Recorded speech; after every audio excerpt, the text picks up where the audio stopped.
Magandang araw mga kaibigan. Bigyan natin ng reaction opinion itong post ng ano ito? Pinoy Showbiz tungkol sa mautak na diskarte, wise legal move sa defense team ni BP Sara para sa impeachment trial.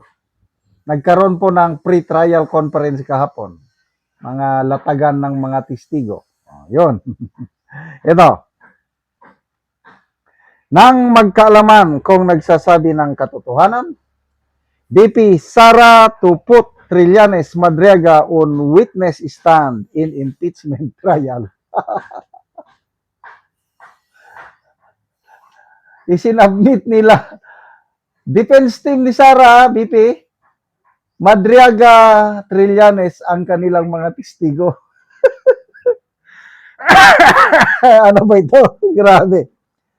Isang hindi inaasahang hakbang ang ginawa ni Vice President Sara Duterte matapos niyang isama sa listahan ng mga testigong ihaharap ng kanyang depensa sina dating Senador Antonio Trillanes Deport at dating aide na si Ramil Madriaga, dalawa sa mga pangunahing personalidad na naglatag ng mabibigat na aligasyon laban sa kanya.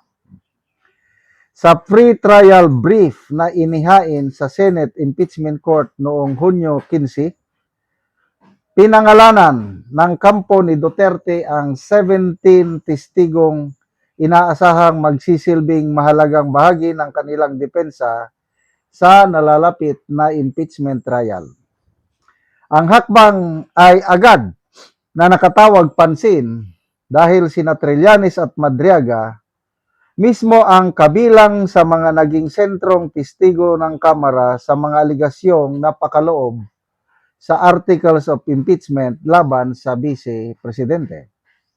Si Madriaga na umano'y nagpakilalang dating aide at umano'y bagman ni Duterte ay nagsabing ang 125 million confidential funds ng Office of the Vice President ay naipamahagi umano sa loob lamang ng wala pang 24 oras batay sa utos ng Presidente. Samantala, si Trillanes ay nagsumiti ng affidavit at tumistigo sa mga pagdinig ng Kamara kung saan inakusa niya ang pamilya Duterte na umano'y pagkakaroon ng hindi direktang ari-arian, inideklarang ari-arian, bank accounts at yaman na hindi may paliwanag ang pinagmulan. Dahil dito, marami ang nagtatanong kung layunin ng depensa na gamitin ang testimonya ng dalawang testigo upang questionin ang kredibilidad ng kanilang mga aligasyon o ilantad ang mga posibleng kahinaan sa ebidensyang ihaharap ng prosekusyon. Ayon sa legal team ni Duterte, nasa prosecution pa rin ang obligasyong patunayan ang lahat ng kanilang mga paratang. Since the burden of proof never shifts, it is incumbent upon the prosecution to prove their allegation in the articles of impeachment ayon sa kanilang pre-trial brief.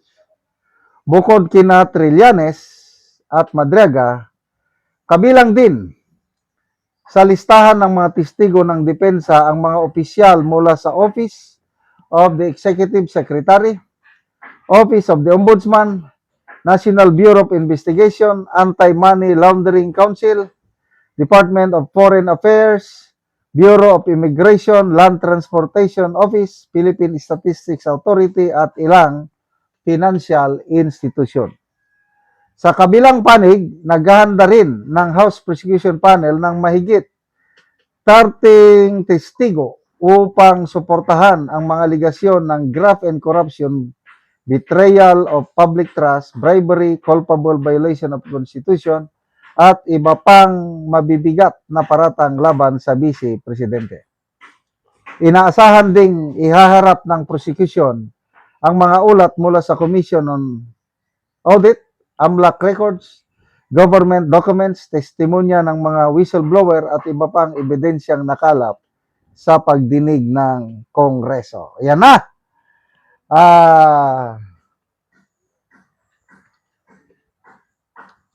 Palagay ko, ang depensa, ang prosecution, alam nila na maraming inconsistencies, mahina ang mga aligasyon ni Trillanes at Madriaga. Ginamit lang nila noon sa Kamara pang ano yun, just to destroy the image of the Vice President. Yun ang nakikita ko. Correct me if I'm wrong, opinion ko lang ito. But in the real, sa actual trial, hindi nila i-represent si Madriaga at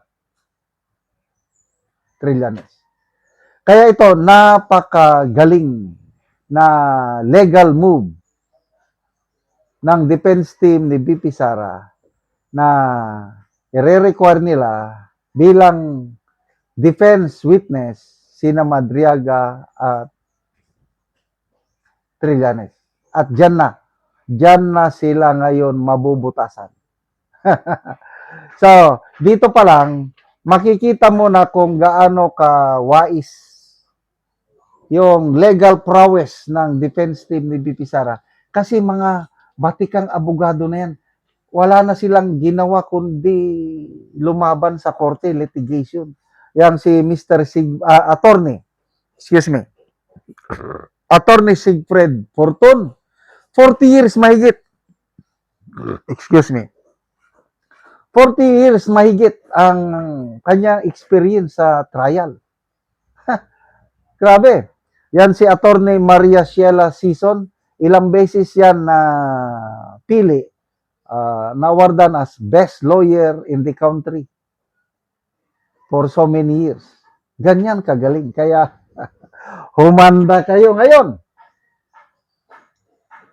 Anong gagawin ngayon ni na Luis Tro, ni na Ridon, ni na Chua sa mga ganitong wise move? I believe natulala sila at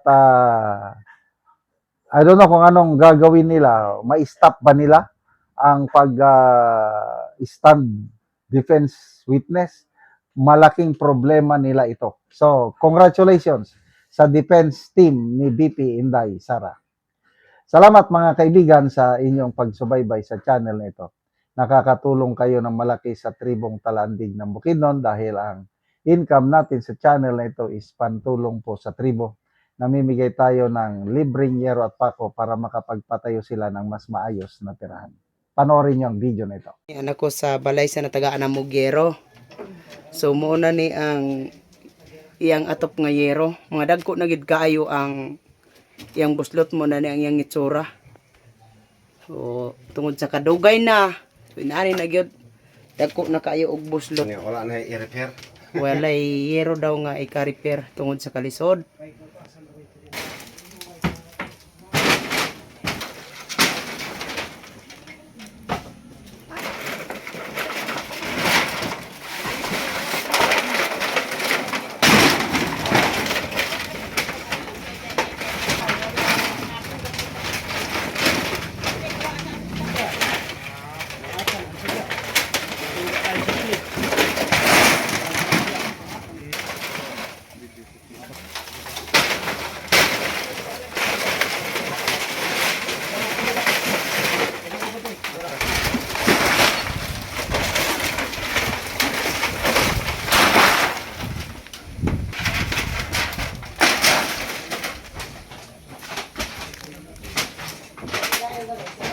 So mao na ni ang yero nga among gihatag sa mag-atop karon.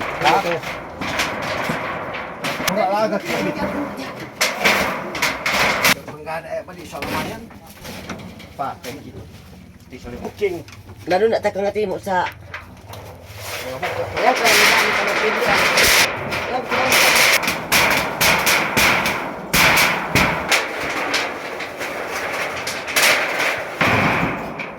Og karon human na gyud sa pag-atop ang among gihatag nga yero. So napulihan na gyud tong mga daot nga mga yero nga ilang atop. Salamat sa Ginoo nga ang among 130 na katuig na pulian sa tabang sa sin. Sulbad na gyud ang among atop di na mimulanan kay ang among kuana na kuana gyud na dunot na. Tungod sa ulan. sa ulan. Oo, so mo na ni ang kuan sa lugila ante. So salamat kayo ante. Salamat.